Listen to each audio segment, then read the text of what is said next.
Buenos días. Hoy día, miércoles 10 de julio, va a presentar nuestra colega Gabriela Huepe Ortega. Gabriela es socióloga, magíster en bioética y magíster en métodos de la investigación social.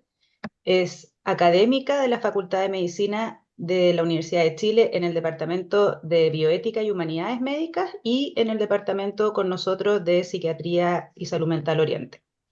También es miembro del comité directivo de la Red Transdisciplinaria sobre el Envejecimiento de la Universidad de Chile, que se llama REDEN, presidenta del comité directivo del Grupo Transversal sobre el Fin de la Vida y la Muerte de la Facultad de Medicina de la Universidad de Chile y presidenta del comité de organización del próximo congreso, el 11º Congreso Iberoamericano de Investigación Cualitativa en Salud, que se va a realizar en Chile en la Facultad de Medicina el 2025. Así que con mucho agrado vamos a escuchar los resultados de una investigación que hizo que se llama Problemas y Decisiones Morales en Psiquiatría, análisis del discurso argumentativo de los residentes de un programa de psiquiatría de adultos de la Universidad de Chile. Así que bienvenida y bienvenidos todos a escuchar a Gabriela. Muchas gracias, Caroline, por la presentación. Quiero saber si el micrófono se escucha bien, Sí, porque lo tengo aquí ubicado en una posición estratégica. muy bien. Ya, voy a comenzar entonces compartiendo pantalla.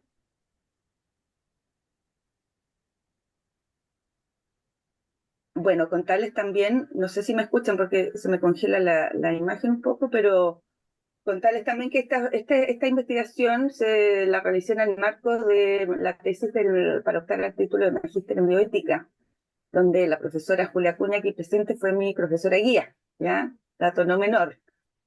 Bueno, el recorrido va a tener que ver con algunos aspectos introductorios, que son realmente una extracción, una síntesis bien acotada, para luego avanzar a los aspectos más de la formulación en tanto hipótesis, objetivos, metodología, para avanzar a los resultados, que creo que ahí nos detendremos un poco más, y por supuesto la discusión y conclusiones, asunto que creo que va a ser de interés para que continuemos la conversación. Voy a mover primero esta cosita que se aparece arriba, ya. Bueno, ¿cómo surge esta investigación? Tiene que ver con observar, con dar cuenta a propósito de la literatura y del mismo desarrollo de la profesión en el ámbito de la Facultad de Medicina, de que el ejercicio de la medicina va cambiando y es propio, obviamente, de los cambios sociales también que se suscitan en todas las sociedades, de las distintas relaciones que se establecen en las instituciones, por ejemplo, sanitarias, entre otras cosas, pero asimismo aspectos que tienen que ver con una mayor autonomía de los pacientes, en tanto en la actualidad, en los últimos años, hay un cambio de un enfoque más participativo, contractualista, y de entender que los pacientes tienen derecho a tomar decisiones respecto a su propia salud, asunto que en antaño no necesariamente era tan así. Entonces hay un ejercicio más empoderado de la ciudadanía respecto de los servicios de salud. También el impacto que ha tenido en las clasificaciones diagnósticas, en asuntos que tienen que ver con los recursos asignados a las instituciones, al Estado y cómo se distribuyen, el propio etiquetamiento o clasificación que repercute desde el punto de vista social, psicológico y ético en las poblaciones que son consideradas con tal o cual padecimiento, enfermedad. En un principio podría ser enfermedad, quizás desorden, cuadro, etc. Todos estos elementos podemos decir que dan cuenta de que los problemas ético-morales de la psiquiatría también pueden evolucionar. Y en este contexto nos enfrentamos constantemente a poder desarrollar en el marco, por ejemplo, de los programas de formación, contenido, estrategia, asuntos de interés que apunten hacia un profesionalismo. Profesionalismo no entendido solamente como una excelencia técnica, sino que también como una integridad moral que debe dar respuesta a estos problemas que emergen, que son complejos y que no necesariamente tenemos una receta para cada uno de ellos. Las competencias bioéticas, por lo tanto, en la formación de profesionales de la salud, de médicos en particular y psiquiatras en particular, es un asunto que esta tesis aborda, ¿ya? ¿Cuál fue la pregunta de investigación que quise responder en esta investigación? No funciona el teclado, tengo que buscar la otra alternativa. Es responder a cuáles son los argumentos utilizados por los residentes del programa de psiquiatría de adultos de la Universidad de Chile para justificar sus decisiones sobre los problemas morales que visualizan en la especialidad.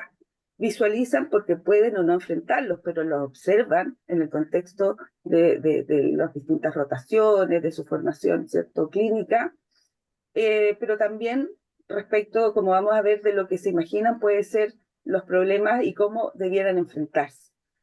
Esta pregunta pone acento en los argumentos que utilizan los residentes, las razones, ya vamos a describir estos aspectos, más que en caracterizar o describir cuáles son esos problemas identificados. Esto también entendiendo que hay una necesidad de poder abordar este tipo de investigaciones empíricas que puedan dar cuenta de los discursos, percepciones y prácticas de los profesionales y no solo desde perspectivas cuantitativas.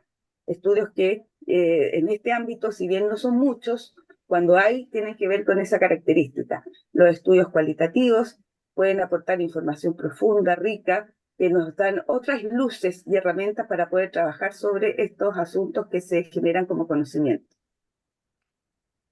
Respecto de los problemas ético-morales en psiquiatría, hay distintos factores que promueven el surgimiento de estos problemas y que también le otorgarían cierta complejidad específica o especial a la psiquiatría respecto de otros campos de la medicina, ¿ya? Tenemos, por ejemplo, dentro de la relación o de los factores de la relación médico-paciente, la variabilidad de la capacidad del paciente para la toma de decisiones respecto de su propia salud.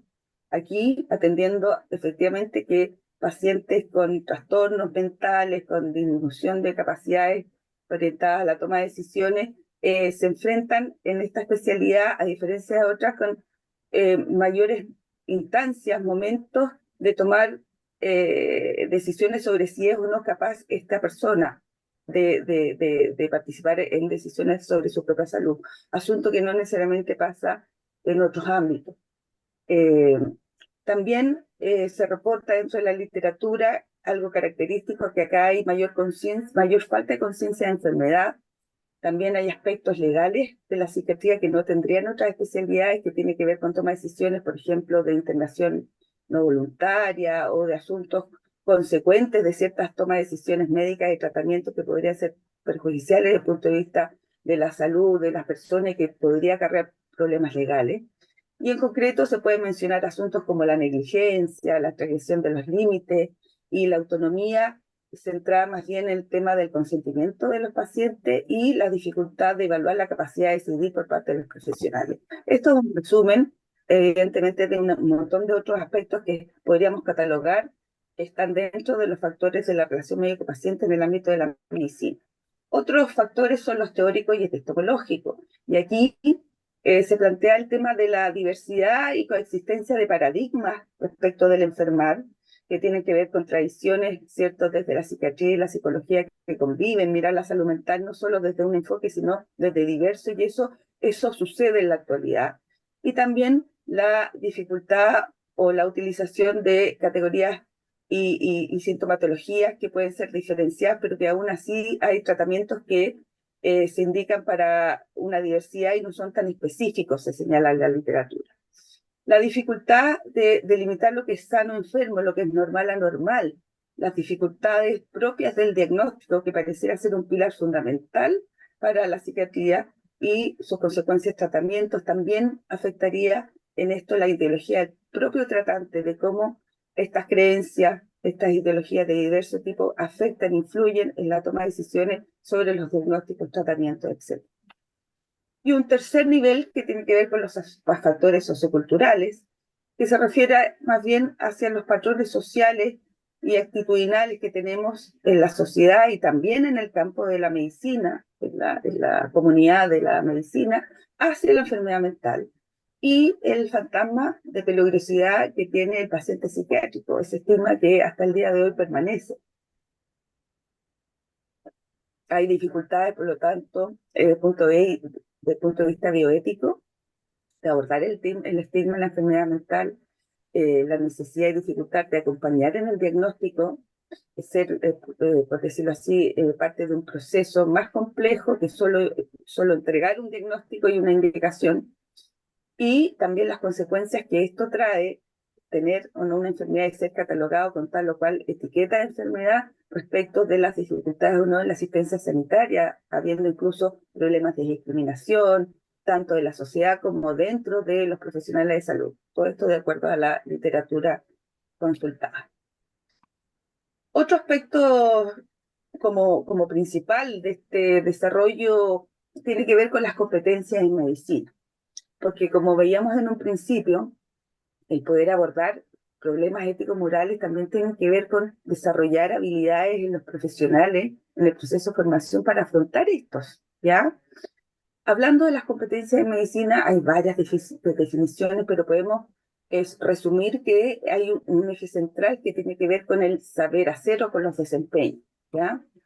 Distintos tipos de competencias que ustedes podrán haber visto en los programas de formación, sobre todo, mucho más explicitados en los programas de formación de pregrado, porque estamos, por lo menos en la Universidad de Chile, bajo este modelo de competencia, donde se desarrollan o se pretende desarrollar competencias básicas a todas las profesiones, otras de tipo genérica, otras transversales que se aplican a un conjunto de profesiones que son de una misma familia, como las profesiones de la salud, pero también hay competencias específicas de cada profesión que se considera son un núcleo básico de competencias que le otorgarían, por un lado, identidad a estas profesiones y que también, por otro, son aplicables a una gran variedad de situaciones y contextos. El profesionalismo en medicina, como una primera aproximación a este entendimiento de qué es, podemos entenderla como una capacidad de demostrar el compromiso de cumplir con las responsabilidades profesionales y también la adhesión a los principios éticos.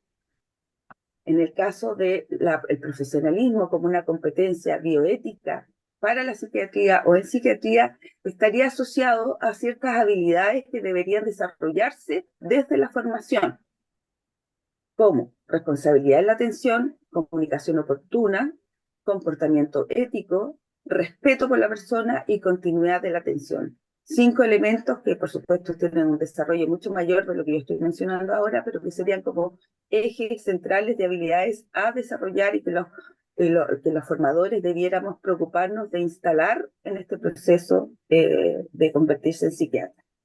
También, acompañado a esto, eh, eh, cabe destacar desde el punto de vista de la competencia bioética en psiquiatría, en lo que se denomina la reflexión sobre la acción, que tiene que ver con cómo enfrentamos decisiones sobre problemas ético-morales, pero que exigen una deliberación pausada, es decir, espacios, tiempos, actividades, tal cual como lo hace un comité de ética, ¿cierto? Asistencial, que se reúne a discutir pausadamente, a ver todos los aspectos, las aristas de un problema ético-moral para poder enfrentarlo. Eso pareciera ser un asunto esencial que debiera instalarse en la formación de la psiquiatría, de los profesionales, pero no solo en ese contexto, sino también en el contexto de lugares donde la reflexión pausada no puede darse, y eso es en el caso de la acción misma, reflexiones en la acción que tienen que ver con decisiones inmediatas, que pueden o no pueden estar basados en hábitos de conducta, que a su vez tienen mucho que ver con el carácter profesional del clínico. De alguna forma, la reflexión en la acción nos habla de cómo lo que interiorizamos desde el punto de vista ético-moral para poder afrontar diversidad de problemáticas en ese ámbito puede estar de alguna forma instalado y tenemos que tener prácticas, por decirlo así, asociadas a reflexiones de este tipo. Y por último, un asunto poco conocido quizá o poco abordado, que es la microética, que es un tipo de reflexión, como dice ahí, que se ocupa de todo lo que ocurre en todas las interacciones entre todos los médicos y todos los pacientes. Es como la capacidad que tenemos de poder ocupar un lente ético para mirar nuestras situaciones e interacciones que tenemos en el cotidiano. No solo a propósito de un evento particular que pueda ser conflictivo éticamente, sino a propósito de cualquier relación y ver desde el punto de vista de las consecuencias, desde el punto de vista del impacto que pueda tener tal o cual resolución de acción. ¿Ya? Todos estos podrían ser elementos considerados dentro del profesionalismo que desde la literatura se recomienda o se espera que sean abordados y que también no están abordados de acuerdo a los estudios que son pocos al respecto, es un asunto que no se desarrolla tan, eh, ¿cómo se puede decir?, conscientemente. Otro asunto que es necesario abordar, que a lo mejor se aleja un poco de esta problemática, de entender los problemas morales en la psiquiatría, pero que es necesario a propósito de cómo desarrollé esta investigación, que es el sustento teórico metodológico para el análisis de los argumentos, ¿ya? Partiendo de la teoría de la argumentación, que tiene todo un desarrollo en el ámbito de la filosofía, de la lingüística, etcétera, eh, partiendo por un asunto básico de entender qué es argumentar. Entender argumentar como un acto lingüístico compuesto por la exposición de razones que expresan una intención, ¿ya? Eso como a modo general. Pero particularmente yo trabajé dentro de este gran desarrollo teórico de la argumentación, que tiene una trayectoria muy importante y que a lo mejor es bien ajeno a nuestros propios quehaceres en el ámbito de la facultad. Me centré en dos modelos. El primero, el de la lógica factual, particularmente el modelo de Tullman, que Stephen Tullman fue un filósofo que desarrolló este modelo en la década de los 60 y que tiene un carácter bastante práctico porque nos permite analizar argumentos, por decirlo como dice acá, montar y desmontar argumentos para su análisis, ya es como una metodología. Y argumentos, hay algunos conceptos basales que es necesario tener en cuenta para poder entender lo que vamos a ver a continuación, partiendo por la definición de qué es la argumentación. La argumentación como toda actividad que de plantear tesis, ponerlas en cuestión, rebatirlas, etc. Otro concepto basal sería el razonamiento, que es más precisamente la actividad de presentar razones, un argumento entendido como una línea de razonamiento, donde están, por supuesto, las razones presentadas y la actividad interactiva. Y otro concepto también es el campo argumentativo, que se refiere a los lugares o contextos de donde emanan estos argumentos, argumentaciones y razonamientos, ya que no es lo mismo argumentar sobre un punto en un contexto, por ejemplo, científico, que en un contexto a lo mejor religioso. No es lo mismo argumentar con unos amigos en una junta que argumentar en un congreso de investigación. Entonces, los lugares son relevantes porque en el fondo dan relevancia a esas razones según el contexto. Puede ser la misma razón que es importante en un contexto, pero no lo es en otro, ¿ok? Entonces el campo argumentativo es algo que hay que mirar con atención cuando hablamos de este modelo. ¿En qué consiste este modelo? Un modelo, en el fondo, desde la lingüística, un modelo lógico, que nos plantea que cuando establecemos una pretensión, es decir, una conclusión, una tesis que queremos defender, entregamos datos para ello, datos que se refieren a hechos empíricos, a observaciones de las personas para decir que esto es de una forma, lo cual se sustenta en una garantía que puede ser explícita, a veces puede ser implícita, pero que tiende a ser un supuesto general, un enunciado como principio básico, tácito muchas veces, que habla de cómo lo que doy como dato da cuenta o da permiso de que esos datos puedan llegar a concluirse en esa premisa o en esa tesis final, ¿ya? Esta garantía, a su vez, que son estos supuestos generales, estas premisas mayores, están sustentadas en un respaldo, es decir, en cuerpos de conocimiento, en documentos, en, por ejemplo, leyes, en tratados, etcétera. O sea, no solamente una premisa principal o un supuesto generalizado es porque se me ocurrió, sino porque lo sustento en otra cosa que tiene que ver con un desarrollo de conocimiento que se puede plasmar en códigos de conducta, por ejemplo, en otro tipo de asuntos que trascienden a la mera opinión de alguna persona. En este esquema básico interfieren dos posibilidades para poder, por un lado, acentuar la conclusión, que son expresiones explícitas de alguien que dice, por ejemplo, concluyo tal cosa, pero antecedo o doy énfasis de que esto es más así por tal razón. El más, por ejemplo, en consecuencia, es para todos los casos, podrían ser considerados cualificadores modales, u otros como diciendo a veces, en ciertas circunstancias también, porque aminoran esta fuerza de la conclusión. Y también puede aparecer en ciertas argumentaciones condiciones de refutación, que es decir, la conclusión a la que se llega con esta argumentación o estos razonamientos puestos acá sobre la mesa pueden ser excepciones si es que se dan ciertas otras condiciones. Es válido para todas estas, excepto para estos otros aspectos. ¿Ok? Ese es como el esquema general y el cual vamos a trabajar, o voy a mostrarle a continuación cuando veamos los resultados. Espero que me sigan con esta parte, bueno, la vamos a ver después, pero es un asunto esencial para el análisis, así que si hay dudas al respecto, le agradezco que después me las puedan hacer. El segundo elemento de la teoría de la argumentación utilizado para este análisis proviene de la lógica informal, particularmente los esquemas argumentativos y preguntas críticas de Douglas Walton, y que se refieren a distintos esquemas que son entendidos como patrones estereotípicos de razonamiento revocables que típicamente ocurren en argumentos comunes y cotidianos, porque esta lógica informal o estos esquemas argumentativos surgen en el marco de la década de los 70, 80 como una respuesta a la necesidad de entregar herramientas lógicas para el trabajo en la realidad, y no solo en el ámbito filosófico, que es cierto que se aleja un poquito de la lógica formal, se aleja un poquito de la realidad, cómo utilizamos herramientas de la lógica para evaluar y para poder describir y clasificar argumentos que se dan en la vida cotidiana, ¿ya? Particularmente la propuesta de Walton presenta 25 esquemas argumentativos que estarían presentes en el discurso cotidiano y que son susceptibles de ser rebatidos, ¿ya? Y frente a cada uno de estos esquemas argumentativos, desarrolla preguntas críticas y que permiten evaluar ese argumento en términos de su relevancia, su eficiencia, por ejemplo. Un ejemplo que ustedes deben conocer porque lo usamos en la habitualidad es el argumento basado en la opinión de expertos. De acuerdo al desarrollo de Walton, el esquema argumentativo es el siguiente. E es experto en el dominio de, E afirma que A es conocido por ser verdadero, A está dentro del dominio de D, por lo tanto A, plausiblemente, puede ser tomado como verdadero. Ese es un esquema argumentativo que en nuestro diálogo común y cotidiano encontramos. ¿Qué hacemos frente a ese argumento?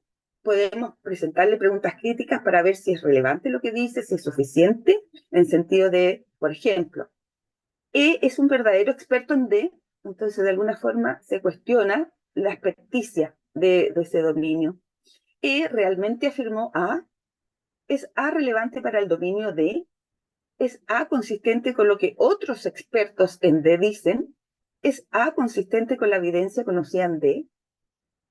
Si se fijan, son herramientas para evaluar esta argumentación que existe, que se da, y que no siempre tenemos como a la mano para poder rebatir, para poder contraargumentar. Porque la gracia del ejercicio argumentativo, como veíamos anteriormente, es esta interacción donde se plantean tesis, pero también se refutan, se rebaten, se cuestionan, se contraargumenta. O sea, es un proceso, un diálogo, una actividad. Entonces, este es un asunto que debiéramos, más allá de cualquier profesión, no solo del ámbito de la salud, poder tener a lo mejor como insumo para el desarrollo de nuestras actividades. Solo este es un ejemplo de los 25 que les comentaba. Vamos ahora con la hipótesis de objetivos de trabajo.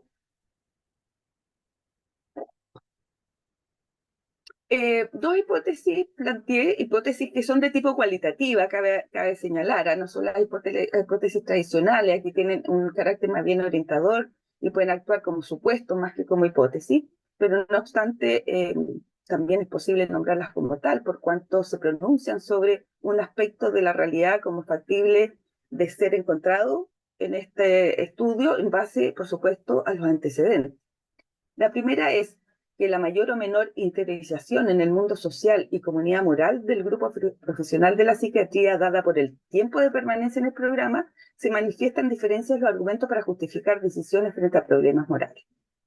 La segunda tiene que ver con residentes de tercer año justifican sus decisiones sobre los problemas morales basándose en argumentos sostenidos en garantías y respaldos explícitos vinculados al campo de la bioética, a diferencia de los residentes de primer año que entregan argumentos sostenidos en garantías y respaldos implícitos vinculados a otros campos argumentativos. ¿Cómo surgen estas hipótesis? Por supuesto, con una revisión del estado del arte, con investigaciones que nos aportan dos elementos fundamentales. Estudios en otros ámbitos, no en la psiquiatría en particular, pero sí en el ámbito de la medicina, de la enfermería, estudios en la mayoría cuantitativos, que hablan que en la medida que más los estudiantes se involucran o conocen o desarrollan su quehacer en contextos clínicos, o sea, mientras mayor es la interiorización del mundo social y la comunidad moral del grupo profesional que pertenecen, tendrían razonamientos y argumentos eh, morales más desarrollados, correctos, adecuados al campo en cuestión, versus los que están recién ingresando en la formación de esa profesión.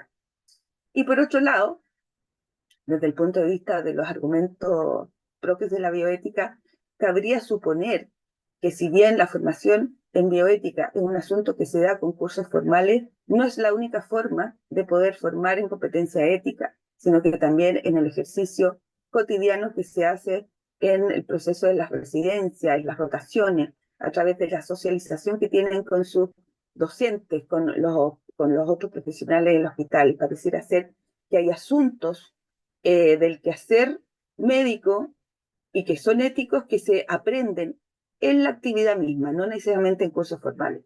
Y al parecer, entonces, de acuerdo con la evidencia, es que en la medida que más avanzo en la formación, tengo más herramientas éticas para poder argumentar al respecto. Y por lo tanto, los campos argumentativos de la bioética podrían tender a aparecer como los principales al momento de entregar razones. El objetivo fue caracterizar estos argumentos para justificar estas decisiones a través de tres objetivos específicos. Primero, describiendo la estructura y contenido argumentativo de estas justificaciones, describiendo los patrones de razonamiento y analizando las distintas estructuras y estos contenidos y patrones comparativamente según el año que cursan en el programa de formación de especialidad. Respecto de la metodología, bueno, este es un estudio de alcance exploratorio, podríamos decir descriptivo también, por supuesto con metodologías cualitativas, que nos entrega la ventaja de, si bien no ser generalizable desde un punto de vista, como se conoce, estadístico, sí nos da la ventaja de poder alcanzar profundidad y riqueza de los datos y de las interpretaciones, así como también la flexibilidad y recursividad que tiene el proceso investigativo, entre otras ventajas que aquí no habría tiempo o cabida para señalarlas. ¿Quiénes fueron los participantes? Residentes del tercer y primer año del programa de especialidad de un campus de nuestra Facultad de Medicina. Fue un proceso de colección completa, fueron todos los residentes de ese campus invitados a participar, no hubo criterio de inclusión ni exclusión, por tanto, de los residentes del primer año participaron la totalidad, pero del tercer año participaron 3 de 5. Cuanto a sus características sociodemográficas, tienen una edad similar, incluso los de primer año en promedio tendrían un año más que los de tercer año. Respecto de los años del ejercicio profesional antes de entrar a la beca, los de primer año tenían en promedio 3,4 meses y los de tercer año 3,4 años, 3 años, 4 meses, perdón, y los de tercer año 3 años. Si se fijan, los de primer año tenían más edad y más experiencia en el ejercicio profesional. Respecto a los cursos de ética y bioética en posgrado, ninguno señaló haber cursado nada al respecto. Y eso igual llama la atención porque en tercer año ya debieran haber tenido un curso común donde hay un módulo al menos, si bien no es un curso, hay un módulo que habla de la ética profesional. Y respecto de los cursos de ética y bioética en pregrado, para los alumnos o para los residentes del primer año, hubo una variabilidad entre 2 a 5 cursos que tuvieron en primer año, y para los de tercero, la variabilidad fue de tener un curso hasta 5 cursos, ¿ya? ¿Cómo se produjeron los datos? La producción de datos cuantitativos, una combinación de técnicas de entrevista grupal, particularmente de grupo focal y grupo de discusión, que tiene que ver con aspectos de la dirección de la discusión, de la constitución del grupo, que no cabe precisar en estos momentos, pero sí respecto de qué estrategia utilicé, que es la estrategia contrafáctica, que es un desarrollo metodológico propio que tiene que ver con una herramienta para producir datos argumentativos en específico, ¿ya? La idea de esta herramienta es poder confrontar a quienes se entrevista a situaciones ficticias como un medio para que pueda comparar, reflexionar y argumentar sobre un determinado asunto, y no que quede, por ejemplo, limitado a asuntos prácticos de la realidad, como los límites legales, etcétera, sino que tiene que ver con argumentación que vaya un poquito más, que tensione, por decirlo así, la zona de confort argumentativa que tenemos para poder llegar a razonamientos un poco más profundos y complejos.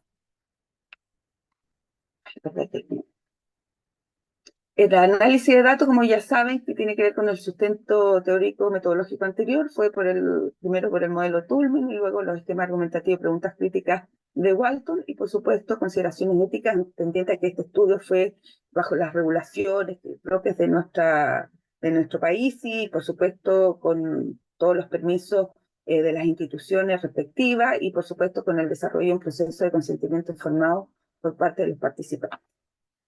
Vamos ahora a ver los resultados. Esto es lo que ya es más de interés, yo creo, para todos. Los resultados los describo de estos tres acápites, por decirlo así. El primero, una descripción de los principales problemas éticos morales en psiquiatría que identifican los entrevistados. Segundo, la construcción de estructuras argumentativas, particularmente dos. Una respecto de lo real en torno a un problema que ellos delimitan es principal desde el punto de vista ético para poder abordar en la psiquiatría. Y otra estructura argumentativa sobre lo ideal, es decir, sobre lo que creen debiera hacerse, aun cuando no se hace. Es decir, lo real es lo que pasa, lo que observan, lo que hacen. Lo ideal es lo que debiera hacerse, ¿ok? Frente a casos problemáticos éticos.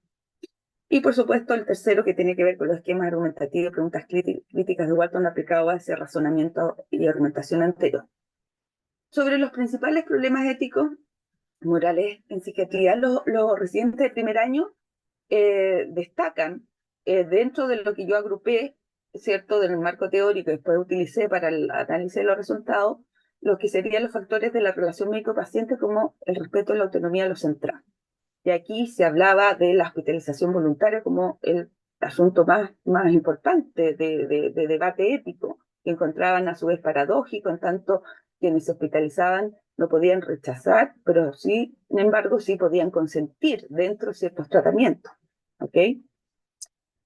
Respecto a los tratamientos invasivos, que esto también tendría una particularidad, el hecho de que el límite de esos tratamientos estaría dado por la gravedad de los síntomas y no necesariamente por el tipo de patología. No obstante, esto no siempre se da así, pareciera ser, decían ellos que hay cierta patología, una psicosis, que sé yo, que es cierto asunto de gravedad que se supone que tiene un tratamiento invasivo, aun cuando esa persona pudiera estar no con tanto activación, por decirlo así, ¿ya? Pareciera ser que funcionaría el tipo de patología en vez de la gravedad muchas veces.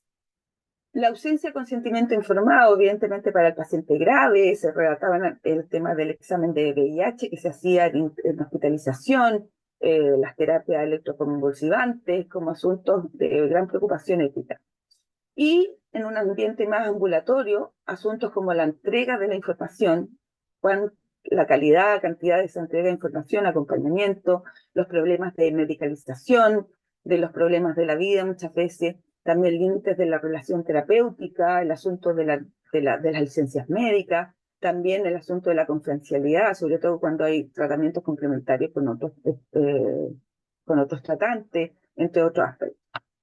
Desde los factores teóricos y epistemológicos se habló como asunto principal las características propias de la psiquiatría que tendrían en sí mismas una complejidad ética.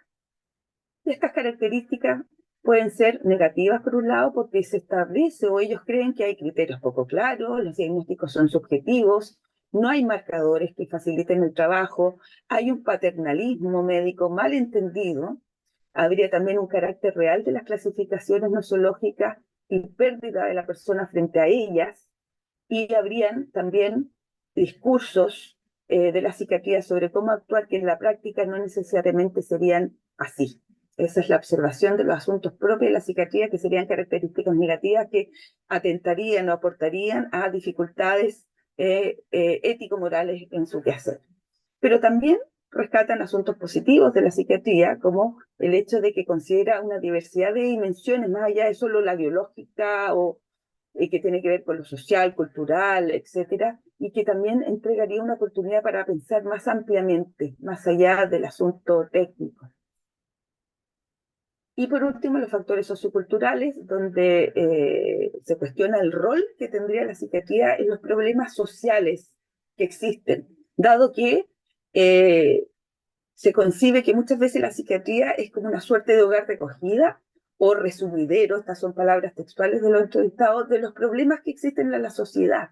Ejemplo de ello, internación judicial de personas que no serían pacientes, personas con trastorno de personalidad, ciudadanos con malas intenciones, comillas, como dicen, jóvenes en situación de vulnerabilidad y judicializados, pacientes crónicos cuya familia no es capaz de cuidar. Entonces, de alguna forma, la psiquiatría cumple un rol social que no debiera cumplir porque el Estado y la sociedad no se hace cargo de este tipo de pacientes que debieran estar en otra instancia y no hospitalizados, por ejemplo. Y por supuesto, el problema del estigma de los pacientes psiquiátricos en particular y todas las consecuencias que para ellos conlleva, pero también de la psiquiatría. Ahí dando ejemplos de cómo, por ejemplo, pacientes psiquiátricos y derivaciones que hacen para exámenes físicos son menos tomados en cuenta o son menos considerados respecto de otro tipo de pacientes. Entonces, en palabras de los entrevistados, a los pacientes psiquiátricos y a la psiquiatría nadie los quiere. Una suerte también en palabras de ellos, aunque no lo rescato ahora, como de hermano pobre de la medicina. ¿Ya? ¿Cuáles fueron sus estructuras argumentativas construidas? Primero, en torno a la autonomía del paciente hospitalizado para consentir tratamiento respecto de lo que pasa en la realidad, de lo que ellos observan que es lo real, tanto porque les toca hacerlo como que porque lo ven en su proceso de formación. La conclusión que llegan es que no es necesario contar con el consentimiento del paciente hospitalizado para realizar los tratamientos médicos. Esto basado en varios hechos que ellos dan cuenta como tales. Primero, que la psiquiatría es distinta a otras ramas de la medicina, que existen pacientes psiquiátricos incapaces de decidir por sí mismos, que en pacientes graves es más dañino no aplicar tratamiento, que existen exámenes y tratamientos que no requieren de la autorización del paciente o de su tutor, que la familia generalmente está de acuerdo con las decisiones de los médicos sobre los tratamientos, que a los pacientes no se les informa que tienen el derecho a rechazar tratamiento y que la familia puede autorizar tratamientos invasivos en pacientes incapacitados de tomar decisiones. Todos estos hechos, estos datos les permiten a ellos concluir que no es necesario contar con el consentimiento del paciente hospitalizado para realizar los tratamientos médicos. ¿Basado en qué? ¿Cuál es el sustento, el principio general? O la norma tácita que estaría operando en este paso de los datos a la conclusión sería el principio de beneficencia en medicina, un asunto bastante generalizado que no necesariamente se puede extrapolar a la bioética en particular, sino que desde los inicios de la medicina. Y esto sustentado a su vez en la ética médica propiamente tal como cuerpo de conocimiento y desarrollo disciplinar y en el marco legal actual que existe en Chile. Eso permite poder decir que el principio de beneficencia en medicina es lo que opera la base de concluir lo que se concluye sobre esos datos que se aportan. Si se fijan, aquí el campo argumentativo, los campos argumentativos en los que se mueven los entrevistados para poder dar cuenta de esta estructura argumentativa tiene que ver con la psiquiatría por un lado, sus elementos tanto clínicos, el tema de que existen exámenes de tratamiento, por ejemplo, también el marco legal y por supuesto el marco ético como estamos viendo. Ahora, ¿qué pasa cuando se habla sobre lo ideal, lo que debiera hacerse en torno a la autonomía del paciente hospitalizado para consentir tratamientos? La conclusión a la que llegan, en este caso, es que los pacientes hospitalizados deberían poder consentir los tratamientos a los que se les somete. ¿Por qué? De alguna forma. ¿Basado en qué? Primero, en que existen algunos síntomas o estados del paciente psiquiátrico que lo incapacita de tomar decisiones. ¿Ok? Segundo, que en psiquiatría se utilizan criterios clínicos subjetivos para determinar la capacidad de decidir de los pacientes. Y tercero, que no existe un límite claro sobre qué decisiones puede o no tomar un paciente sobre su salud. Esto, o todos estos elementos, por supuesto, observándose sobre distintas actividades o hechos que observan como que los pacientes que están estabilizados pueden tomar decisiones sobre varias situaciones que le afectan en su vida. Entonces, de alguna forma, los pacientes hospitalizados sí debieran consentir los tratamientos a los que se les somete. Esto basado en el principio, por un lado, de autonomía y también por el principio de no maleficencia. Como dice ahí, se debe respetar la autonomía del paciente a menos que con ello se le produzca daño. Esa combinación es esencial. Y por eso mismo aparece la condición de refutación, de que esta conclusión es válida, pero excepto con pacientes con síntomas psicóticos graves. Cuando los pacientes están con síntomas psicóticos graves, se anula, por decirlo así, esta conclusión. Ahí los pacientes hospitalizados por oposición, entonces no debieran poder consentir tratamiento. ¿Y en qué se sustenta esta garantía? En los conocimientos que provee la psiquiatría y la bioética, ¿ya? Tenemos por un lado, aquí más allá del marco legal, que no se nombra necesariamente los elementos de la psiquiatría, a propósito de sus criterios subjetivos, para poder decir la capacidad de los pacientes, a propósito de poder entender que ciertos síntomas incapacitan, etcétera, pero también de la bioética a propósito de la misma garantía, de entender a la autonomía como un asunto esencial que debe privilegiarse, que debe respetarse, a excepción o a menos que se produzca daño. ¿Ok?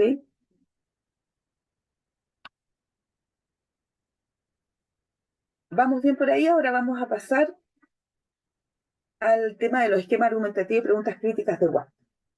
Aquí hubo varias clasificaciones o varios esquemas argumentativos, pero el esencial en esta argumentación, sobre todo en el ámbito de lo ideal, tenía que ver con el argumento de la clasificación verbal. ¿Y en qué consiste esto?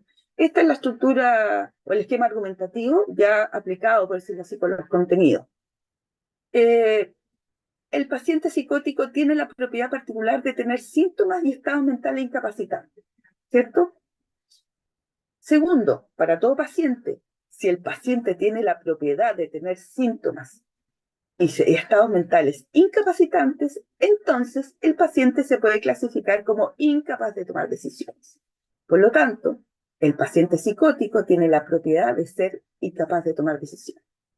Ese es el esquema argumentativo que estaría presente en el análisis realizado de las situaciones principalmente ideales, y sobre ella se plantean dos preguntas críticas. Primero, ¿definitivamente tiene la propiedad ese o hay lugar a una duda? El tema de tener síntomas y estados mentales incapacitantes. ¿Se puede decir que la clasificación verbal B, o sea, G, paciente psicótico, se mantiene fuertemente en una de esas clasificaciones débiles, lo que está sujeto a dudas? Frente a ello, podemos decir primero, por ejemplo, que existe la posibilidad de otros estados del paciente en su capacidad de razonamiento y comprensión que no se vean afectadas. O también esta clasificación podría entenderse débil en la medida que la subjetividad de los criterios para establecer la capacidad de decidir y el tipo de decisiones que estarían empezadas a tomar se pueden cuestionar. ¿Ok? Estas son posibilidades de contraargumentar respecto de este tipo de razonamiento que se ve acá en este esquema argumentativo. Ojalá que me puedan seguir porque yo sé que como son asuntos novedosos, a veces cuesta seguir el hilo de algo que no tenemos tan interiorizado anteriormente. Vamos entonces con los residentes de tercer año. Al igual que en el caso de los residentes de primero, el principal tema que surge cuando hablamos de los problemas éticos morales de la psiquiatría son el respeto a la autonomía que marcamos dentro de los factores de la relación médico-paciente. Aquí señalando el tema de la autonomía del paciente grave, el asunto de la hospitalización involuntaria, la negativa de era del alta y la contención farmacológica como los asuntos más concretos que ven con problemas como problemática moral. También la severidad en caso de pacientes con severidad intermedia, no grave, cómo se subvalora su gravedad a veces y que es imposible hospitalizar en el contexto actual por falta de recursos cama. Entonces también hay un tema de querer hacer algo que no es posible hacer, ¿ya? A veces se subvalora ese asunto, a veces, aun cuando se puede dar un tratamiento hospitalario, no se puede hacer por falta de cama. Y cuando hay pacientes menos graves, se cuestiona éticamente cuál es la calidad de la entrega de información que se le da al paciente para que él tome decisiones al respecto sobre su propia salud, ¿ya? Se cuestiona porque pareciera ser que no siempre se da información adecuada ni suficiente. Desde el punto de vista de los factores teóricos epistemológicos, al igual que el otro grupo, se habla de la psiquiatría, pero en este caso más que sus características, sus concepciones, las concepciones de la psiquiatría en términos de lo que se entiende y define como enfermedad mental, en términos de lo que es la relación médico-paciente paternalista, caracterizada como tal, y las dificultades propias del diagnóstico por carecer de bases científicas objetivas, presentando esto como un anhelo. También hay un asunto muy interesante que tiene que ver con una sobreadaptación al sistema, que dicen es resultado de la socialización de estas concepciones de la psiquiatría en el marco de su propia residencia. Es decir, pareciera ser que hay asuntos que pueden ser criticados, controversiales, pero que no obstante se asumen en el quehacer como comillas verdaderos, dado que ese es el contexto que les toca trabajar. Y lo vamos a ver un poquito ya en las conclusiones a propósito de este asunto. Factores socioculturales se delimita como lo principal el tema de los recursos limitados. Hay limitaciones y hay problemas de distribución justa de los recursos, sobre todo en el sistema público de salud. Falta de fármacos de primera línea, de tiempo suficiente para una buena anamnesis y diagnóstico, tampoco de camas. Y también la problemática del estigma del paciente psiquiátrico, pero pensado en el paciente y sus consecuencias tanto sociales y económicas, y también en el contexto de la clínica, más que desde el punto de vista de los propios psiquiatras, a diferencia del grupo anterior.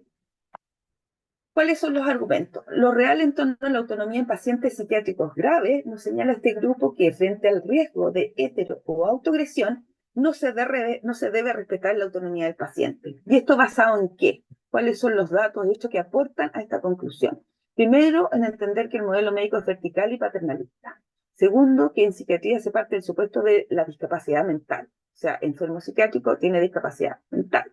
En estos casos, en casos graves, que el paciente no es consciente de su enfermedad, que el quehacer como residente implica tanto observar y sopesar el riesgo de hetero y autoagresión, que en ocasiones se toman decisiones médicas que no están justificadas en suficientes antecedentes clínicos, de acuerdo a lo que ellos observan, que la trayectoria o la experiencia del médico influye en las decisiones y actuaciones clínicas que se emprenden, es un factor que existe. La familia también influye en las decisiones y acciones médicas, que existe el miedo a la judicialización de las decisiones médicas.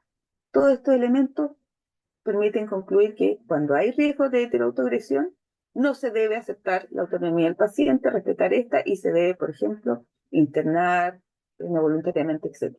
¿Qué estaría actuando como garantía al principio de cuidado?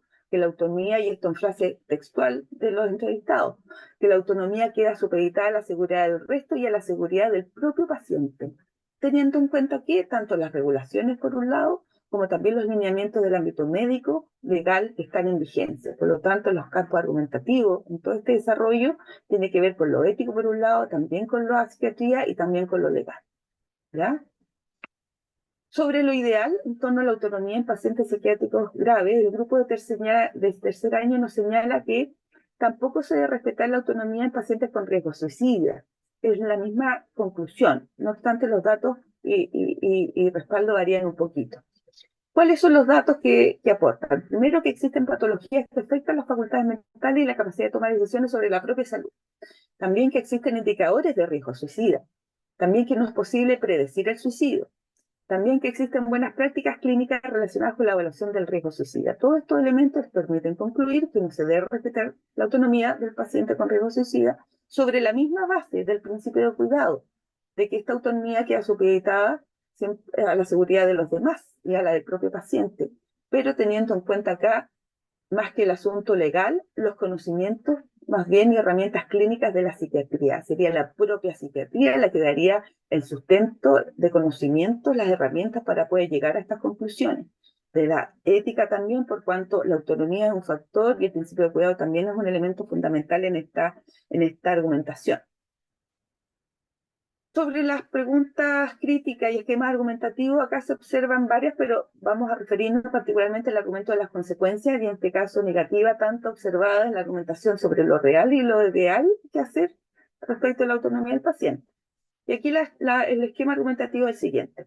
Si se respeta la autonomía del paciente con riesgo de heteroautoagresión, entonces las malas consecuencias ocurrirán posiblemente. Por lo tanto, no se debiera respetar su autonomía. Y esto pensando en qué consecuencias negativas. Por un lado, desde el punto de vista del paciente, en el propio suicidio y también la agresión a terceros, pero también consecuencias respecto al propio médico o médica, pero ahí en el caso, como vimos, de la primera estructura argumentativa, de lo que tenía que ver con lo real, porque ahí aparece el tema de la judicialización, consecuencias negativas en términos de acciones médico-legales y también en términos del prestigio y el estatus que podría haberse afectado cuando pudiera ocurrir este tipo de situación. Son consecuencias negativas también para el médico. ¿Cuáles son las preguntas críticas para este esquema? Primero, ¿cuán fuerte es la probabilidad de que ocurran estas consecuencias citadas? Segundo, si es que se produce la acción, ¿ocurrirán o pueden ocurrir estas consecuencias y qué pruebas respaldan esta afirmación? Y tercero, ¿hay consecuencias del valor opuesto que deberían tenerse en cuenta? Al respecto, podemos decir que los entrevistados señalan que desde el punto de vista de los pacientes hay discursos tanto de los docentes y como de médicos con que se relacionan, que tienen más experiencia, que hablan de que hay estas consecuencias negativas, ¿ya? Y que sopesan estos elementos cuando toman las decisiones clínicas. Desde el punto de vista de las consecuencias negativas de los médicos, relatan el ejemplo del caso de un médico general que frente a una toma de decisión de no internar frente a un riesgo de suicidio tuvo consecuencias y tuvo demanda y tuvo una serie de problemas. Entonces, en el fondo, habrían, por decirlo así, pruebas en el caso de la pregunta 2 en favor de que hay consecuencias negativas. Pero también hay evidencias, por decirlo así, o se visualizan consecuencias negativas contrarias, del opuesto, en este caso del hospitalizar. ¿Como cuáles? Como el estigma que se produce para el paciente, también consecuencias económicas, el factor de riesgo psiquiátrico y también como una posible acción iatrogénica para el paciente en términos de una consecuencia contraria a esta acción de hospitalizar, por ejemplo. Vamos ahora con la discusión y las conclusiones. Primero, asuntos que, bueno, que no pude describir en un principio, porque como les comentaba, este es un desarrollo de una tesis que tiene bastante extensión. Entonces aquí saludan a ciertos autores o conversaciones que no hemos tenido necesariamente, pero que creo que igual les harán sentido. Primero, el tema de la relevancia ética de la complejidad o la dificultad de la psiquiatría. Eso no solo lo que hemos visto desde el punto de vista de los entrevistados, sino que evidentemente desde la literatura y quienes han desarrollado esta temática se observa la dificultad en los diagnósticos, en los criterios, en el juicio clínico, en delimitar lo que está enfermo. Es propio de la psiquiatría esta dificultad y eso es reconocido también por los entrevistados. En ese sentido está en absoluta concordancia con los hallazgos de la literatura. También que existe la expectativa y valoración de tener marcadores, instrumentos, criterios objetivos, lo cual también es algo que se demuestra en la literatura que pareciera ser característico de esta especialidad médica y que no necesariamente se comparte con otras especialidades. Y esto también los entrevistados lo declararon muy intensivamente, por decirlo así. Hay una postura crítica respecto a las clasificaciones diagnósticas. Varios autores señalan estas posturas críticas, las consecuencias que ello trae, etcétera, y que también visualizan los propios residentes cuando se ponen a reflexionar sobre el impacto de estas clasificaciones y la dificultad también de poder aplicarlas cuando la diversidad de síntomas, ¿cierto? Y la individualidad, etcétera, es muy difícil. Ahora, ¿qué se observó que no estuvo tan presente en estas deliberaciones, en estas conversaciones y argumentaciones sobre los problemas éticos morales de la psiquiatría por parte de los residentes? Primero, la importancia del rol del médico en el debate bioético sobre la toma de decisiones compartidas. Aquí hay todo un desarrollo de entender de que las decisiones en psiquiatría no tienen que ver solo con decisiones individuales del paciente, sino que también es muy importante involucrar a la familia, a los equipos médicos, todo ese debate de quienes toman decisiones en pacientes que están incapacitados de tomar decisiones, pareciera ser que no se da necesariamente con tanta profundidad en la reflexión ética que realizaron los residentes, ¿ya? Porque de alguna forma como que sería la figura del médico quien suple o esta toma de decisiones, pero es un debate que pareciera ser mucho más complejo y que al respecto se señalan bastantes críticas de cómo se procede en la actualidad, de alguna forma no dando lugar a estas decisiones compartidas como lo central. En segundo lugar, la obligación moral del médico de restituir la condición que le permita al paciente participar en las decisiones sobre su salud, asunto que efectivamente no fue pesquisado tal cual en la argumentación sobre los problemas de la psiquiatría en términos éticos morales. Pareciera ser eh, que más que restituir la condición del paciente para que él pueda participar, aquí pareciera ser que restituir la condición del paciente tiene que ver con un asunto netamente de salud y no por un tema de consideración ética y para que sobre ello pueda participar en su toma de decisiones, como que eso se deja de lado, ¿ya? Porque si bien se restituye y muchas veces se habla de paciente menos grave, igualmente no se habla de su participación en la toma de decisiones. Como que la figura del equipo de salud, del médico y de la medicina sigue tomando decisiones por él. Y se cuestiona eso, evidentemente, una postura crítica, pero no se incluye este asunto como posibilidad. Y los aspectos éticos del tratamiento farmacológico, que hay también un desarrollo crítico respecto de todas las implicancias éticas del tratamiento farmacológico, que fue un asunto no abordado en estas conversaciones, porque la gracia, por decirlo así, también de esta integración tiene que ver con no imponer temáticas a los residentes para discutir, sino que sean ellos mismos los que levanten las temáticas. Y esta discusión sobre el tratamiento farmacológico no apareció como una temática tan relevante. A modo de conclusión, primero reconocer y gestionar las críticas a la psiquiatría que socavan la valoración del juicio clínico como algo fundamental y característico del quehacer de la psiquiatría. Pareciera ser un elemento que hay que tener en consideración en nuestro quehacer de formadores. Segundo, considerar también en la formación asuntos que fueron de gran relevancia, como por ejemplo la tolerancia a la incertidumbre, legitimar el tener dudas, porque pareciera ser que frente a la incertidumbre, tener dudas, hay como una suerte de deslegitimación propia del quehacer, como que no se sabe además cómo actuar, pero es normal, por decirlo así, tener dudas, y eso tiene que haber caminos para resolverla y expresar o explicitar cuáles son esos caminos para poder aclarar las dudas y que es normal tenerlas, ¿ya? Como por ejemplo solicitar una segunda opinión. También otro asunto de procurar que el diálogo e información sean adecuados en todos los niveles, entre los profesionales, hacia la familia, hacia los pacientes. Tener en consideración el tratamiento como herramienta que permita restablecer el diálogo con el paciente y valoración del propio psiquiatra como un interlocutor válido en esta relación, ¿ya? Son asuntos que deberíamos poder pensar cómo incorporarlos más conscientemente en el desarrollo de las residencias, por ejemplo. Desarrollar competencias bioéticas que faciliten la reflexión sobre la acción y en la acción, o sea, reflexiones pausadas, que nos permitamos ver casos que puedan ser de conflictividad o problemáticas éticas para ver cómo resolverlos, pero también entender que en situaciones urgentes hay un asunto de reflexión ética que tenemos que de alguna forma rescatar y poder discutir a lo mejor a posteriori. Son en fondo habilidades deliberativas, argumentativas que se pueden dar en casos complejos y en el ámbito también, no solo complejo, sino que de la microética del día a día. ¿Cómo incorporamos estos elementos en nuestra formación diaria? El juicio clínico ético que integra argumentos no solo clínicos, sino que también legales y bioéticos, más allá de la beneficencia que pareciera ser un asunto muy, muy instalado y que está muy bien, pero que no es suficiente, tal cual como no es suficiente responder a solo el cumplimiento de normativas o de lineamientos. En el fondo, el juicio clínico ético debe tener estos tres elementos como eje central.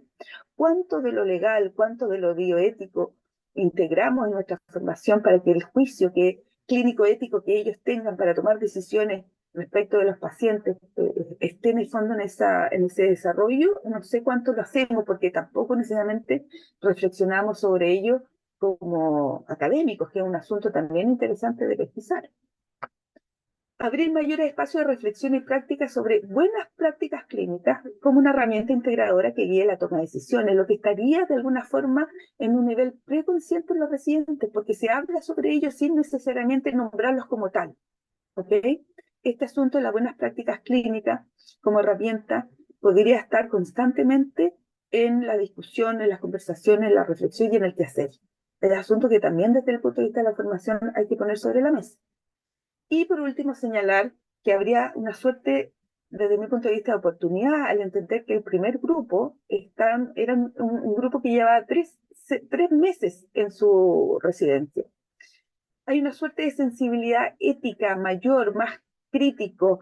Hay elementos bioéticos en la discusión que aparecen todavía como una oportunidad de poder fortalecer, formar, guiar, a diferencia del grupo de tercer año que ellos mismos relatan ya a esta altura del partido como que estamos sobreadaptados al sistema, por más que veamos este asunto, igual actuamos de esta otra forma que no es lo ideal, pero porque no podemos hacerlo de otra forma, estamos formándonos, nos están evaluando, las condiciones son esas, se fijan, ellos lo nombran así, sobreadaptación al sistema. Pero también desde el punto de vista positivo, consideran que hay formas de afrontar esta realidad, que puede ser de alguna forma agobiante, y que puede realizarse a través de conversaciones, de estas reflexiones que hemos ido hablando, que estén orientadas también a una autocrítica colectiva de cómo como sistema, como grupo, como residentes, como profesionales, como formadores podemos tratar de afrontar, y también desde el punto de vista de conversaciones que orienten al propio autocuidado, asunto que no es abordado propiamente tal en esta discusión que he relatado hasta ahora, pero que aparece igual como algo de interés, porque sabemos que el autocuidado es fundamental en la medida que quienes cuidan a otros tienen que estar bien ellos mismos. Y estos asuntos de sobreadaptación al sistema, de pensar que estamos luchando contra la corriente, de que no tenemos los recursos suficientes, de que es complejo diagnosticar, de que etcétera, etcétera, etcétera, es desgastante. Y por lo tanto, el autocuidado también deberá ser un asunto fundamental para poder enfrentarlo. Bueno, muchas gracias.